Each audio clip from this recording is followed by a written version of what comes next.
Сегодня я обращаюсь к вам, к новому поколению. Большинство из вас родились и выросли в признанной суверенной республике Абхазия. И сегодня вы являетесь первым за множество лет поколением абхазов, которые являются хозяевами своего дома и живут в своем доме. Вы первое за века поколение, которое пользуется плодом усилий нашего народа. Вы дети свободы, наследники нашей истории. И сегодня вы унаследовали результаты вековой борьбы за право жить на своей земле, сохраняя свою культуру, язык и традиции. И именно молодежь после Первой мировой войны сумела организоваться в дружину Кераз и под руководством Нестора Лакоба восстановить нашу государственность в виде Советской Социалистической Республики Абхазия. Точно так же после распада Советского Союза молодежь Абхазии под руководством Владислава Ардзинба вынесла все тяготы освободительной войны. В результате наш народ отвоевал право на свой дом, на свою родину, культуру, традиции и язык. Появилась независимая Республика Абхазия. Героизм погибших, мужество тысяч молодых людей легли в основу того, что у нас есть сегодня. И сегодня перед вами, молодыми парнями и девушками Абхазии, стоят новые вызовы. Мир вокруг нас меняется, и изменения эти требуют от нас адаптации, новых идей и решений.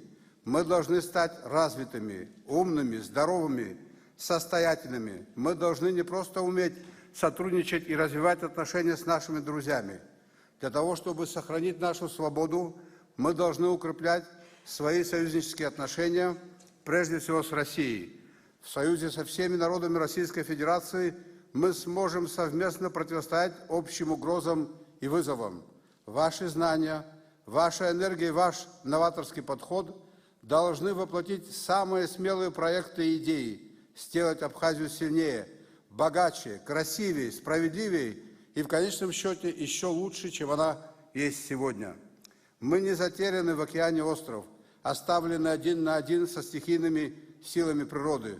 У независимой Абхазии есть друзья, пусть их не так много, есть соседи и союзники, и среди них есть страна, которая одновременно является нашим лучшим другом, лучшим соседом, а на сегодняшний день и единственным окном в мир.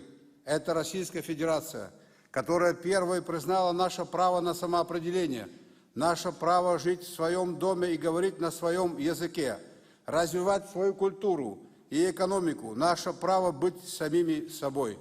Мы глубоко признательны Российской Федерации за поддержку и помощь, оказанные нашему народу в последние десятилетия.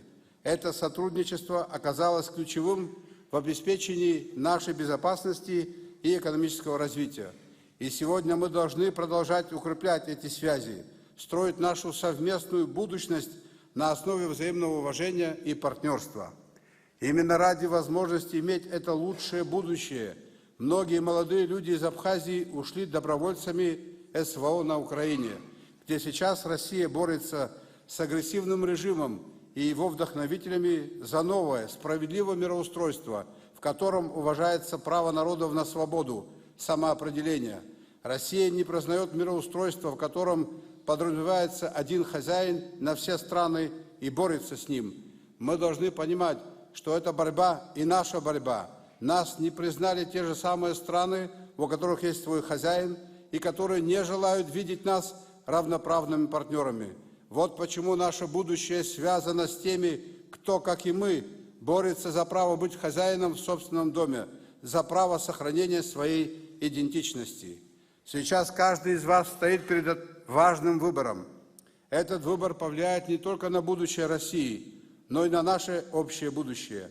Мы должны поддержать тех, кто погибал вместе с нами, поддерживал нас, кто вносил вклад в развитие нашей независимости и процветания. Это возможность показать нашу благодарность и уважение.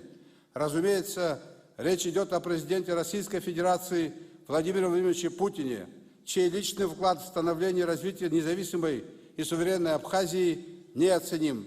Сегодня именно он взял на себя всю ответственность перед лицом истории за Россию, ее многонациональный народ, за всех друзей и союзников России.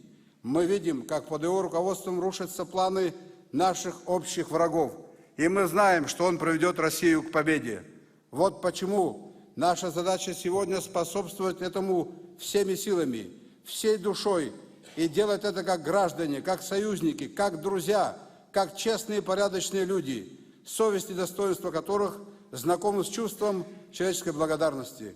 17 марта 2024 года мы будем иметь возможность поддержать Россию, поддержать Владимира Путина и внести свой вклад в лучшее будущее.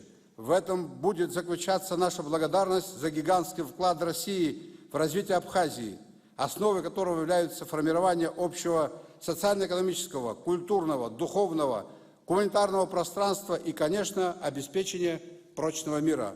В результате этих процессов мы имеем десятки отремонтированных школ, детских садов, университет, библиотеки, а также множество восстановленных и вновь построенных, полностью оснащенных объектов социальной и инженерной инфраструктуры. В заключение хочу призвать вас, молодежь Абхазии, проявить ответственность. Мир и будущее нашей прекрасной Родины во многом зависит от вашего желания делать ее лучше и уметь быть надежным союзником с Россией. Стремитесь к знаниям, берите на себя ответственность и ведите за собой других. Только так история Абхазии продолжится в настоящем и в будущем, которое зависит от усилий каждого из нас. Благодарю за внимание.